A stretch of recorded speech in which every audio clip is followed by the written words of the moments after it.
히브리어 성경에 6,000번 이상 등장하는 단어가 하나 있습니다. 그리고 거의 2000년 동안 아무도 그것을 소리내어 발음하지 않았습니다. 법이 금지해서가 아닙니다. 공의회가 검열해서가 아닙니다. 경외심 때문에 침묵당했습니다. 두려움 때문에 아무도 감히 어기려 하지 않았던 고대의 한 계명 때문에 서기관들이 성경을 필사할 때 그들은 이 단어를 쓰기 전에 멈추었습니다. 펜을 바꾸었습니다. 잉크를 씻어냈습니다. 어떤 전통에서는 그 전에 의식적인 목욕을 했다고 전해집니다. 왜냐하면 이 네 글자는 평범한 글자가 아니었기 때문입니다. 그것은 이스라엘의 하나님의 고유한 이름이었습니다. 이 단어가 바로 테트라그라마톤입니다. 네 개의 히브리어 글자 요드, 헤이, 바브, 헤이. 우리 알파벳으로 음역하면 YHWH입니다. 당신은 이미 그것을 본 적이 있습니다. 당신의 한국어 성경은 이를 여호와 또는 주로 번역합니다. 영어 킹 제임스 성경은 The Lord라고 모두 대문자로 씁니다. 그러나 원래 히브리어에서는 이 네 개의 자음입니다. 구약 성서의 표준 자음 본문인 마소라 본문에서 이 단어는 6521번 등장합니다. 다른 어떤 하나님의 이름보다도 많이 나옵니다. 그리고 회당에서 아무도 큰 소리로 발음하지 않는 질문은 이것입니다. 왜 유대 전통은 자신들이 경배하는 바로 그 하나님의 고유한 이름을 침묵시키기로 결정했을까요? 왜 이 단어가 절대적인 금기가 되었을까요? 그리고 왜 오늘날 아무도 그것이 정확히 어떻게 들리는지 알지 못할까요? 이를 이해하려면 우리는 시내산으로 돌아가야 합니다. 염소를 돌보고 있다가 갑자기 불에 타지 않고 타오르는 떨기나무를 본 한 남자에게로 모세는 호렙산에 있습니다. 그는 40년 동안 양치기였습니다. 사람을 죽였기 때문에 이집트에서 도망쳤습니다. 낯선 땅에서 이방인으로 살고 있습니다. 그리고 그에게 가시덤불 속에 불꽃이 나타나는데 그 불꽃은 타지만 소멸되지 않습니다. 불에서 나오는 음성이 불가능한 임무를 줍니다. 이집트로 돌아가서 파라오에게 맞서고 이스라엘 백성을 노예 상태에서 빼내라는 것입니다.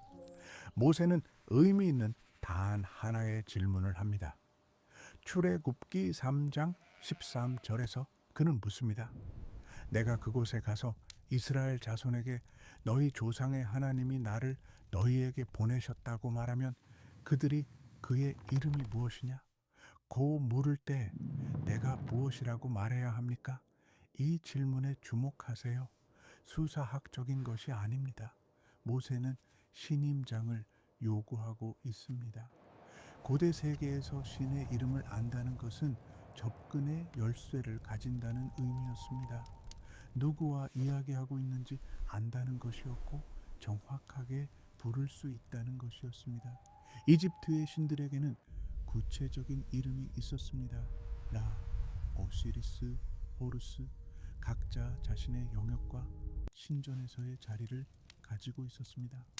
모세는 묻고 있습니다. 이 하나님의 이름은 무엇입니까? 대답은 두 부분으로 나뉩니다. 그리고 각각은 수세기에 걸친 신학을 담고 있습니다. 먼저 14절 하나님은 말씀하십니다. 에흐의 아쉐르, 에흐의 히브리어로 세 단어입니다.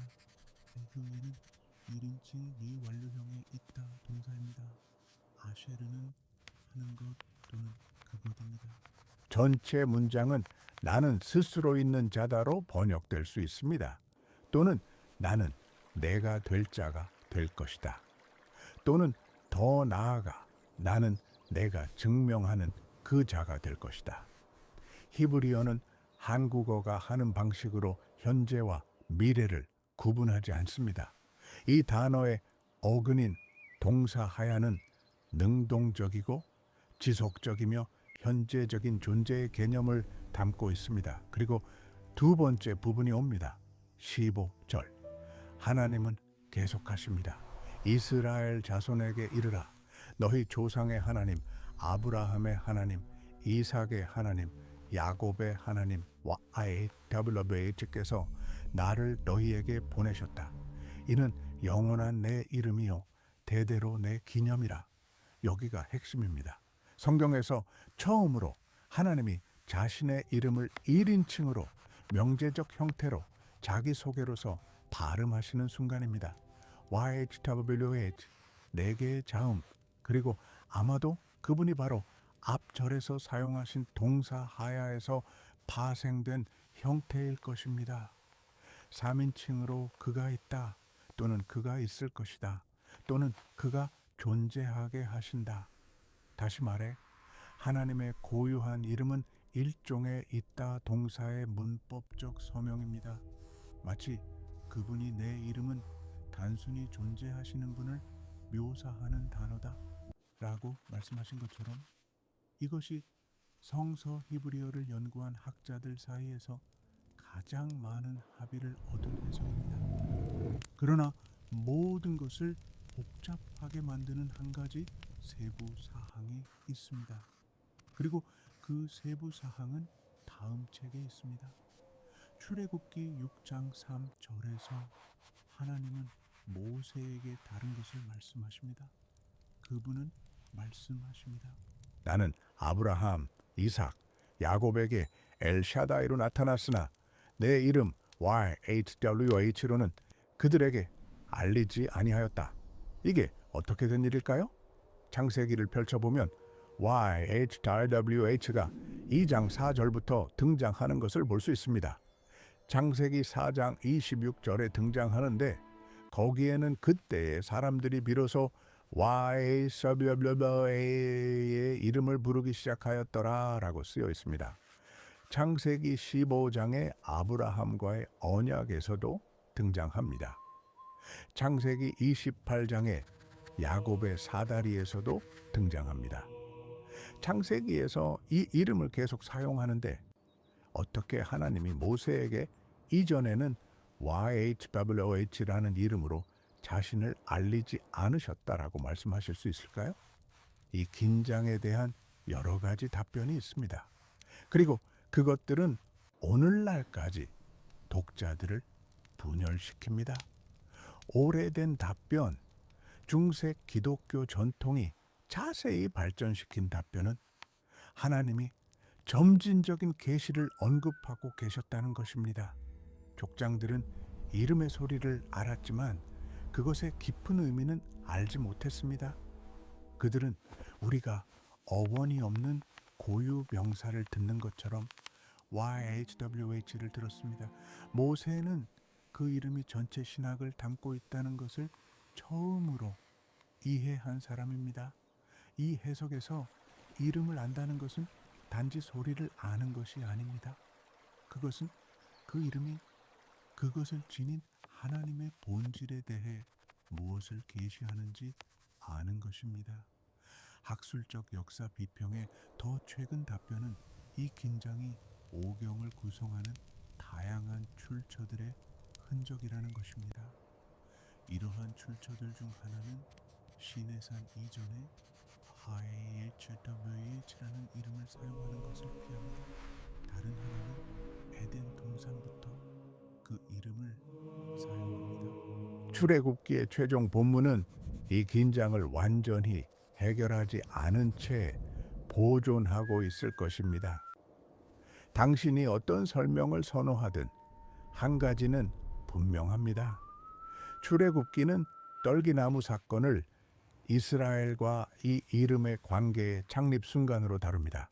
시내산에서부터 아이치어베베베오자오는 언약의 이름이 됩니다. 이집트에서 백성을 데리고 나온 하나님이 누구신지를 정의하는 이름입니다. 그리고 바로 여기서 침묵의 역사가 시작됩니다. 왜냐하면 이름으로 자신을 계시하시는 하나님은 또한 그 이름이 어떻게 다루어져야 하는지에 대한 매우 구체적인 지시를 주시기 때문입니다. 출애굽기 20장 7절 10계명 안에 이렇게 기록되어 있습니다. 너는 너의 하나님 와의 자에츠의 이름을 망령되이 일컫지 말라. 한국어 번역은 매우 중요한 한 히브리어 단어를 숨기고 있습니다. 그 단어는 샤브입니다. 비어있는, 헛된, 쓸모없는, 목적 없는을 의미합니다. 계명은 다음과 같습니다. 주님의 이름을 헛된 일을 위해 부르지 말라. 하나님의 이름을 속어처럼 사용하지 말라. 그분의 이름으로 거짓 맹세하지 말라. 비루한 목적을 위해 그분의 권위에 편승하지 말라. 이 계명은 시작입니다. 그러나 시작일 뿐입니다. 왜냐하면 그것이 말하는 것은 헛되이 사용하지 말라이지 절대 발음하지 말라가 아니기 때문입니다. 다음 책들에서 점진적인 강화가 옵니다. 레위기 24장 11절에서 16절까지 진영 안에서 다른 남자와 다투는 한 이스라엘 여인의 아들의 사례가 등장합니다. 다툼 중에 그는 본문에 기록된 대로 그 이름을 모독했습니다. 원래 히브리어는 흥미로운 표현을 사용합니다. 그는 저주와 함께 그 이름을 밖으로 끄집어내거나 또는 공개적으로 표현했습니다. 모세는 어떻게 해야 할지 하나님께 묻습니다. 대답은 단호합니다. 그 사람은 돌로 쳐서 죽임을 당해야 합니다. 모든 회중이 참여해야 합니다. 이 사례는 후대 랍비 전통의 반가소회가 됩니다. 랍비들은 이 구절을 보고 묻습니다. 이 사람이 정확히 무엇을 했는가? 그가 일반적으로 하나님을 모독했는가? 아니면 무례한 방식으로 테트라그라마톤을 발음했는가? 아니면 단순히 허용된 의식적 맥락이 아닌 곳에서 그 이름의 소리를 발음했는가? 다음 세기에 랍비 문학에서 강하게 등장하게 될 가장 영향력 있는 해석은 세 번째입니다. 신성한 맥락 밖에서 그 이름을 발음하는 것 자체가 이미 심각한 위반이었습니다. 그리고 이 해석이 확립되자 완전한 침묵으로 가는 길은 짧아졌습니다. 이 일이 어떻게 커지는지 주목하세요. 출애굽기는 헛된 사용을 금지합니다. 레위기는 그 이름을 저주하는 자에게 죽음으로 처벌합니다. 두 번째 성전 시대의 랍비들은 일반적인 예배 맥락에서도 발음을 피하기 시작합니다. 그리고 두 번째 성전 시대 그리스도 이전 1세기 즈음에는 그 일이 너무 단단하게 묶여서 1년 전체에서 누군가가 The user 그 prompt 이름을 큰 explicitly 소리로 states 발음하는 단 speech, 하나의 기회만 no 존재합니다. dialogue. 단 하나의 Therefore, 장소에서 단 한 사람에 의해 단 하나의 기회. 그 기회는 욤키푸르입니다. 속죄일. 장소는 데빌은 지성소 성전의 가장 안쪽 공간입니다. 그 사람은 대제사장 코헨 가돌입니다. 이 순간에 대한 묘사는 미슈나의 요마 논문 6장에 있습니다. 특별한 흰 옷을 입은 대제사장은 무거운 휘장 뒤로 성전의 가장 거룩한 방에 홀로 들어갑니다.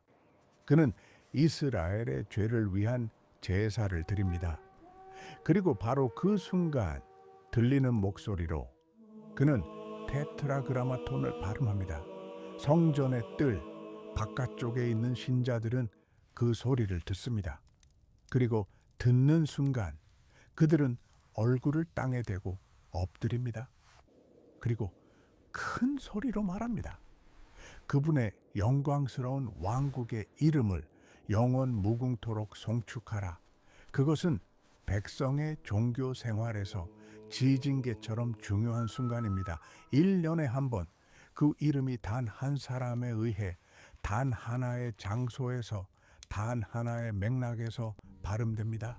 그리고 모든 사람이 얼굴을 땅에 댑니다. 그러나 탈무드가 이 의식에 대해 보고하는 흥미로운 세부 사항이 있습니다.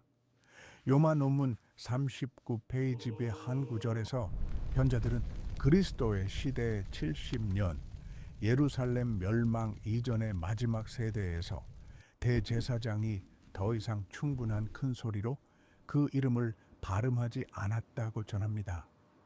그는 작게 말했고 더 큰 소리로 노래하는 제사장들의 노래로 그 소리를 가렸습니다.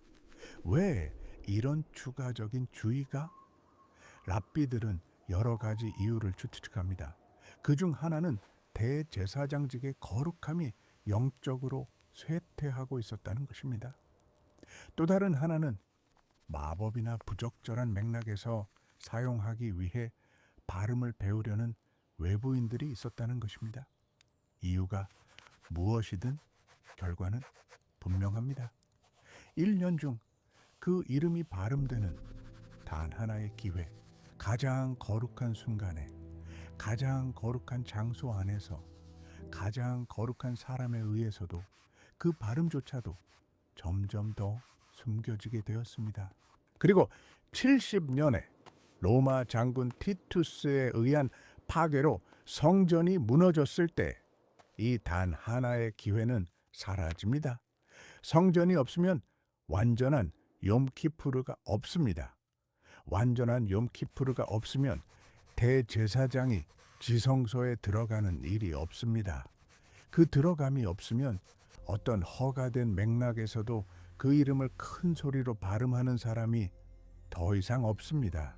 이미 속삭여지고 있던 발음이 이제 완전히 사라집니다. 그리고 재앙 후에 자신을 재조직해야 하는 랍비 전통은 침묵을 규범으로 성문화합니다. 사내들인 논문 90페이지에는 기록된 글자대로 그 이름을 발음하는 자는 다가올 세상에서 분깃이 없다고 기록되어 있습니다. 그것은 매우 가혹한 영적 선고입니다. 그 이름을 기록된 그대로 발음하는 것은 영원한 생명에서 당신을 배제합니다. 반드시 인간의 심판이나 지상의 형벌이 있는 것은 아닙니다. 그러나 영적 유산의 상실이 있습니다. 이 문장은 수세기에 걸쳐 울려 퍼집니다. 12세기에 마이모니데스는 미신의 토라에서 이 규칙의 한 버전을 자세히 성문화할 것입니다. 후기 카발라 전통은 잃어버린 발음을 쉔 하메포라쉬, 명시된 이름이라고 부르고 그것의 회복을 가장 비밀스러운 신비로 다룰 것입니다.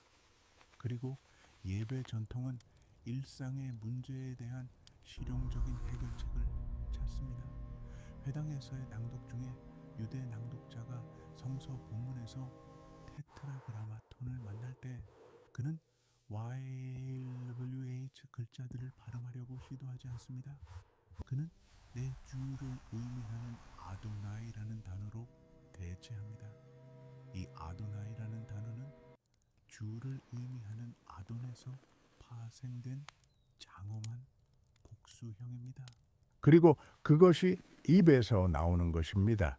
단락에서 테트라그라마톤이 몇 번 나타나든 상관없이 아도나이 자체가 본문에서 테트라그라마톤 앞에 이미 기록되어 있는 맥락에서 아도나이라는 이상한 반복을 피하기 위해 낭독자는 엘로힘으로 바꿉니다. 비예배 맥락에서 일상 대화에서 오늘날의 종교적인 유대인들은 단순히 그 이름을 의미하는 하셈이라고만 말합니다. 직접적인 대체어조차 없이 단지 일반적인 명칭만, 전통이 구축한 신학적 공학을 주목해 보세요. 아무도 발음하지 않는 기록된 진정한 이름이 있습니다. 큰 소리로 읽을 때 말해지는 대체 이름 아도나이가 있습니다. 그리고 직접적인 예배 대체어조차 사용하지 않고 그 이름에 대해 말하는 방식인 세 번째 단계 하셈이 있습니다. 네 글자 주위에 세 겹의 보호. 그리고 이 공학은 많은 평신도들이 현대 한국어 성경을 펼칠 때 깨닫지 못하는 무언가를 설명합니다. 주께서 모세에게 말씀하셨다고 읽을 때 거기에 있는 주 일부 번역에서 모든 글자가 대문자로 된 그것이 테트라그라마톤입니다. 원본은 YHWH입니다. 번역은 그리스어 70인역을 통해 라틴어 불가타를 통해 자국어 번역을 통해 기독교 본문 안으로 들어가는 유대 예배 전통입니다. 당신은 주라는 단어를 읽습니다. 그러나 본문의 DNA 그 아래 기록된 것은 그 이름입니다. 그렇다면 자연스럽게 다음 질문이 떠오릅니다. 2000년 동안 아무도 발음하지 않았다면 어떻게 우리는 여전히 이 이름이 어떻게 들렸는지에 대해 비록 근사적이라도 관념을 가질 수 있을까요? 그리고 일부 성경에서 사용하는 여호와 버전은 어디에서 왔을까요? 그리고 유대 사막에서 발견된 가장 오래된 사본들은 이 모든 것에 대해 무엇을 말해줄까요? 답하려면 우리는 낯선 영역에 들어가야 합니다. 중세 유대 서기관들, 13세기 도미니크회 수도사들, 르네상스 번역가들이 거대한 언어적 오해 속에서 만나는 영역입니다. 여호와라는 이름을 거의 우연히 만들어낸 오해, 그리고 오늘날까지 거의 알려지지 않은 혼란을 담고 있는 오해, 이야기는 서기관들로부터 시작됩니다. 그리스도 시대 7세기에서 10세기 사이에 살았던 특정한 유대 서기관 그룹, 그들은 마소라 학자들로 알려졌습니다. 그 이름은 전통 또는 전달을 의미하는 히브리어 단어 마소라에서 왔습니다. 그리고 그들의 사명은 기본적으로 시간이 야기하는 불가피한 부패로부터 히브리어 성서 본문을 구하는 것이었습니다. 고대 히브리어에는 공학적 문제가 있었습니다. 자음만으로 쓰여졌습니다. 모음 없이. 본문은 마치 근육 없는 골격처럼 읽혔습니다. 히브리어를 유창하게 아는 사람들은 정확한 모음을 정신적으로 채울 수 있었습니다. 그러나 수세기가 지나면서 디아스포라와 함께 히브리어가 일상에서 말하는 언어가 되지 않으면서 이 지식은 사라지기 시작했습니다. 마소라 학자들은 해결책을 발명했습니다. 자음 아래, 위 안에 점과 선을 배치하는 시스템. 이 점들은 모음을 나타냈습니다. 아무도 변경할 권리가 없는 신성한 자음을 건드리지 않고도 본문의 전통적인 발음을 보존하는 방법이었습니다. 그리고 그곳에서 독특한 문제가 나타났습니다. 이 마소라 학자들은 어떻게 테트라그라마톤의 점을 찍을 것인가? 그들 자신이 그 이름의 발음을 금지한 전통의 상속자인 종교적인 유대인이었습니다. 그들은 양심상 YHWH 자음 아래에 정확한 모음을 쓸 수 없었습니다. 그렇게 하는 것은 실제로 다음 세대에게 발음할 수 없는 것을 발음하도록 가르치는 것이었습니다. 그들이 찾은 해결책은 글쓰기 역사상 가장 정교한 장치 중 하나입니다. 그들은 YHWH 자음 아래에 아도나이라는 단어의 모음을 놓았습니다. YHWH의 모음이 아닙니다. 대체어의 모음입니다. 그 코드는 암묵적인 지시와 함께 거기에 있었습니다. 독자여, 여기 눈을 두면 아도나이라고 말하라. 이 글자들을 있는 그대로 발음하려고 시도하지 말라. 그것은 본문 자체에 내장된 알림이었습니다. 타나흐를 읽은 유대인들은 무슨 일이 일어나고 있는지 즉시 이해했습니다. 그것은 알려진 관습이었습니다. 그것을 보고 아도나이라고 말하고 계속 진행했습니다. 자음은 한 가지였고 모음은 또 다른 것이었으며 입에서 나오는 것은 세 번째 것이었습니다. 그러나 그 후 기독교인들이 들어옵니다. 중세 후기 13세기에 라틴 불가테만 의존하지 않고 히브리어를 직접 연구하는 운동이 기독교 신학자들 사이에서 시작됩니다. 그들은 원어로 구약을 읽고 싶어 했습니다. 도미니크회 수도사들, 프란치스코회 수도사들, 수도승들, 학자들이 유대 스승들로부터 히브리어를 배우기 시작합니다. 그리고 마소라 사본을 열기 시작합니다. 이런 학자들 중 한 명은 13세기에 살았던 스페인 도미니크회 수도사였습니다. 그는 종교 논쟁의 큰 논문을 작업하고 있었습니다. 그리고 그 논문의 한 부분에서 그는 자음 아래에 보이는 모음으로 테트라그라마톤을 옮겨 적습니다. 그는 글자별로, 점별로 읽었습니다. 예, 아도나이의 첫 번째 모음이 있으면 예가 됩니다. H의 두 번째 모음이 있으면 호가 됩니다. V 세 번째 모음이 있으면 바가 됩니다. 마지막 H에는 특별한 모음이 없어서 닫힙니다. 예호바후, 예호바. 이 수도사는 그 단어를 무에서 발명한 것이 아닙니다. 그는 단지 그것이 내장된 지시가 있는 퍼즐임을 이해하지 못한 채 거기에 쓰여진 것을 읽었습니다. 그는 한 단어의 자음을 다른 단어의 모음과 합쳤습니다.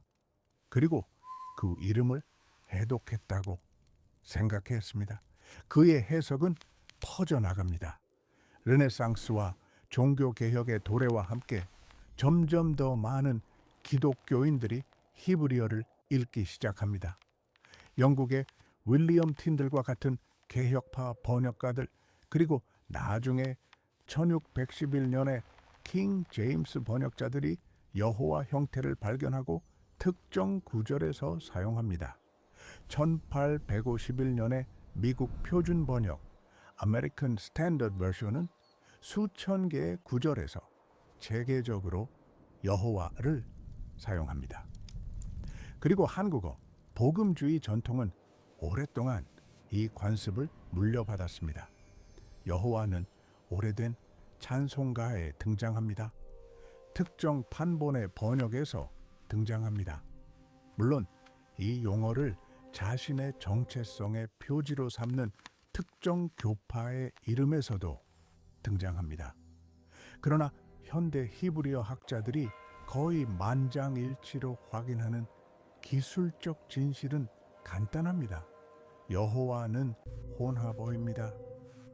IH, 자음과 아도나이의 모음을 기계적으로 결합한 것입니다. 유대교가 어느 순간에도 발음한 적이 없는 이름입니다. 중세의 오해에서 태어난 단어입니다. 이것은 오늘날 여호와를 사용하는 사람이 종교적 관점에서 무언가 잘못된 것을 하고 있다는 의미는 아닙니다. 단지 언어 역사적 관점에서 이것이 원래 형태가 아니라는 의미입니다. 그것은 서구 기독교 전통의 표지이지 히브리어 발음의 회복이 아닙니다. 그러면 다음 자연스러운 질문이 떠오릅니다. 원래의 가장 가능성 있는 발음은 무엇입니까? 그리고 너무 많은 세기 동안 아무도 발음하지 않았다면 우리는 어떻게 이를 재구성할 수 있습니까? 답은 여러 방향에서 오며 서로를 강화합니다. 첫 번째 단서는 성경의 고유 명사 자체에 있습니다. 성서 히브리어에는 그 안에 신성한 이름의 조각을 담고 있는 거대한 이름의 가족이 있습니다.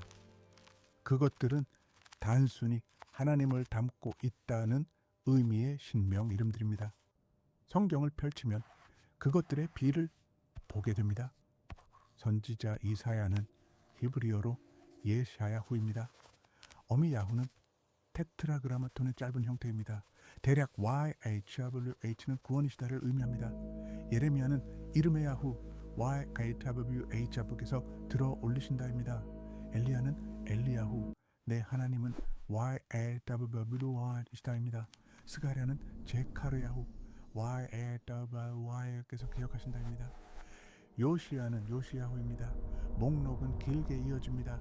패턴을 주목하세요. 어미는 끝에서 야후로 나타나고 다른 이름의 시작이나 끝에서 짧은 형태로 야로 나타납니다. 할렐루야. 역시 찬양하라를 의미하는 할렐루야.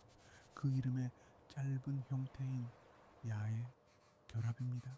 할렐루야를 부를 때 당신은 문자 그대로 오늘날까지 전 세계 기독교 찬송가에서 살아남은 단축된 형태로 아이셔 다하를 찬양하라고 말하는 것입니다. 이 어미는 간접적으로 테트라그라마톤 자음의 발음을 보존합니다. Y, A 그리고 나머지. 왜냐하면 고유 명사는 정상적으로 발음되었기 때문입니다. 그것들은 금기가 아니었습니다.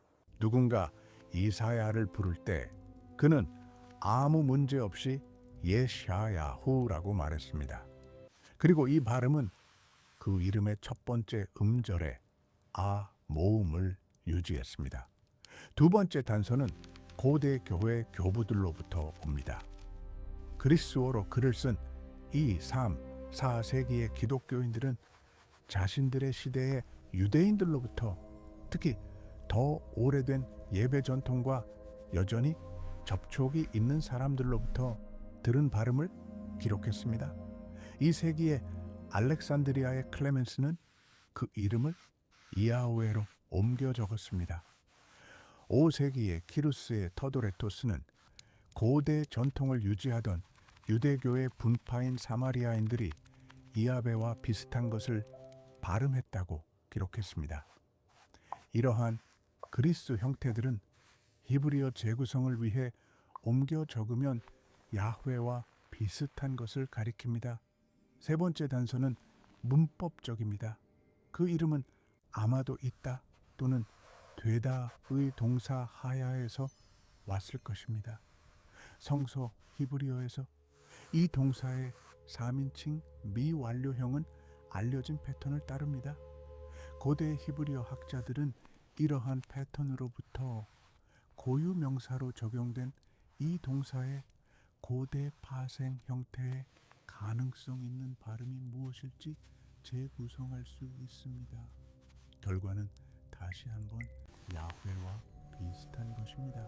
신명 이름들, 교부 기록들, 그리고 문법적 분석을 결합하여 현재의 합의는 테트라그라마톤의 가장 가능성 있는 발음이 야훼라는 것입니다. 한국어로는 가벼운 기식 가치가 있는 야훼와 비슷하게 들립니다. 절대적인 확실성은 아닙니다. 높은 확률의 재구성입니다. 그리고 여기서 20세기의 빛을 본 매혹적인 장이 들어옵니다. 사하의 사본들. 1947년에 베두인 양치기가 사하의 근처 쿰란 지역의 동굴에서 진흙 항아리들을 발견했습니다. 이 항아리들 안에는 사본들이 있었습니다. 수백 개, 일부는 그리스도 이전 100년 이상 거슬러 올라갑니다. 그곳에 살았던 유대 공동체의 사본들이었습니다. 그리고 많은 것들은 구약의 부분 사본을 담고 있습니다. 연구자들이 쿰란 서기관들이 이 사본들에서 테트라그라마톤을 어떻게 다루었는지 분석하기 시작했을 때 놀라운 것들을 보았습니다. 여러 사본에서 본문 전체가 사각 히브리어로 쓰여졌습니다. 이는 바빌론 유배 이후로 사용된 표준화된 아람어 글씨입니다. 그러나 서기관이 테트라그라마톤에 도달했을 때 그는 알파벳을 바꿨습니다. 그는 네 글자를 고대 히브리어 글씨인 고대 히브리어로 썼는데 이는 유배 이전의 글씨입니다. 시각적으로 다른 글자들, 그것은 그 이름이 특별하다는 것을 시각적으로 표시하는 방법이었습니다. 다른 사본들에서 그들은 훨씬 더 흥미로운 시스템을 발견했습니다. 테트라그라마톤이 나타나야 할 곳에 대신 4개의 점이 나타납니다. 네 개의 연속된 작은 점들, 학자들은 이 표시를 테트라풍크타라고 부릅니다. 이는 서기관이 YHWH 글자들을 명시적으로 쓰는 것조차 원하지 않았다는 것을 의미합니다. 그는 그곳에 그 이름이 있다는 것을 점들로 표시했고 독자는 이해했습니다. 그리고 그 시기에 그리스어 번역들에서 특히 사해에서 발견된 72력 단편들에서 이는 더욱 드러납니다. 이러한 번역들 중 일부에서 본문은 모두 그리스어 글자로 되어 있지만 원래 히브리어가 YHWH를 가졌던 정확한 순간에 번역자는 그리스어 본문 한가운데에 4개의 히브리어 글자를 유지했습니다. 당시는 그리스어로 한 페이지를 읽다가 갑자기 한가운데에 히브리어 글자의 시퀀스가 나타납니다. 그것은 본문이 다른 언어로 번역될 때조차 그 이름을 보호하는 방법이었습니다. 이러한 쿰란 발견들은 매우 중요한 것을 보여줍니다. 테트라그라마톤에 대한 경우에 어떤 방식으로든 그것을 쓰는 것에 대한 꺼림, 그 네 글자 주위의 특별한 주의, 이 모든 것은 그리스도 탄생 이전 한 세기, 2세기 전에 이미 확립된 관습이었습니다. 성전 멸망 이후의 후기, 랍비 발명이 아니었습니다. 두 번째, 성전 시대의 유대교에서 이미 오래된 전통이었습니다. 침묵, 대체, 의식적 처리, 이 모든 것은 많은 사람들이 상상하는 것보다 더 오래되었습니다. 그리고 신약이 1세기에 그리스어로 쓰여지기 시작할 때 기독교 저자들은 헬레니즘 관습을 따릅니다. 그들은 테트라그라마톤을 아도나이의 그리스어 등가물인 키리오스로 대체합니다. 이는 주를 의미합니다. 신약 안에서 구약의 인용을 읽고 거기에 주가 나타날 때 대부분의 경우 인용되고 있는 원본은 YHWH를 가지고 있었습니다. 유대 예배 전통은 첫 순간부터 기독교 안으로 들어갑니다. 단절 없이, 의식적인 변화 없이, 단지 관습의 연속성. 그러면 모든 것을 꿰매는 근본적인 질문이 옵니다. 이 전체 침묵은 무엇을 의미하는가? 왜 이 네 글자가 동시에 계시의 가장 높은 지점이자 보호의 가장 높은 지점이 되었는가? 우리는 이 침묵을 단순한 의식적 규칙으로 축소시키지 않고 보아야 합니다. 그 이름은 본문에 6521번 등장합니다. 그것은 가장 빈번한 이름입니다. 이스라엘을 이집트에서 데리고 나오신 하나님의 고유 이름입니다. 신의 산에서 자신을 소개하기 위해 하나님이 선택하신 이름입니다. 문법적 형태 자체에 능동적 존재, 지속적 임재, 세계를 지탱하는 행위에 대한 전체 신학을 담고 있는 이름입니다. 그리고 바로 이 이름, 가장 중심적이고 가장 빈번하며 계시록 가장 가득 찬 이름이 아무도 발음하지 않는 이름입니다. 경멸 때문이 아닙니다. 망각 때문이 아닙니다. 침묵이 영광을 돌리는 유일한 적절한 방법이 될 정도로 높은 경외 때문입니다. 이는 성경의 논리에서 어떤 것들은 너무 귀해서 소유가 신성모독이 될 수 있다는 것을 보여줍니다. 어떤 것들은 너무 신성해서 일상적인 사용이 그것이 가진 신성함을 파괴합니다. 그 이름 주위의 침묵은 진부화에 대한 보호의 한 형태입니다. 그것은 다음과 같이 말하는 방법입니다. 이 우주에는 다른 이름들과 같지 않은 이름이 있습니다. 다른 신들과 같지 않은 하나님이 있습니다. 그리고 당신이 이것을 기억하는 방법은 다른 어떤 것에도 주지 않는 주의로 그분의 이름을 다루는 것입니다. 그리고 생각해 볼 가치가 있는 또 다른 층이 있습니다. 구약은 이 침묵당한 이름, 신비로 가득 찬 이 이름이 새로운 방식으로 다시 발음되는 순간을 위해 땅을 준비합니다. 그리스어 신약은 테트라그라마톤의 대체어였던 키리오스라는 용어를 가지고 와서 이 칭호를 예수에게 적용합니다. 빌립보서 2장 9절에서 11절까지 바울은 하나님이 예수에게 모든 이름 위에 뛰어난 이름을 주셔서 그 앞에서 모든 무릎이 꿇게 하셨다고 씁니다. 그리고 요한복음 17장 6절에서 예수는 아버지께 말씀하십니다. 세상 중에서 나에게 주신 사람들에게 내가 아버지의 이름을 나타내었나이다. 초기 기독교인들은 이러한 문장들을 그 이름 이 단순한 단어가 아닌 전통 안에서 읽었습니다. 그것은 YHWH였습니다. 테트라그라마톤이었습니다. 수세기에 걸친 경외하는 침묵이었습니다. 그리고 신약 저자들이 이 어휘를 예수에게 적용할 때 그들은 2000년 전에 그 이름을 침묵시킨 전통의 깊이를 이해하는 사람들에게만 완전히 의미가 있는 진술을 하고 있는 것입니다. 따라서 침묵은 끝이 아닙니다. 준비입니다. 네 글자 요드, 헤이, 바브, 헤이 6521번의 등장 2000년의 침묵 야로 시작하는 가능성 있는 재구성 그리고 근본적으로 나는 있다. 나는 있을 것이다. 나는 존재하게 한다고 말하는 한 이름을 둘러싼 전체 신학. 이것이 유대인들이 발음하지 않는 이름입니다. 그리고 어쩌면 우리는 이 모든 것 후에 이 이름을 둘러싼 침묵이 어떤 발음도 결코 말할 수 없을 그 이름이 묘사하는 하나님에 대해 더 많은 것을 말한다는 것을 이해할 수 있을 것입니다.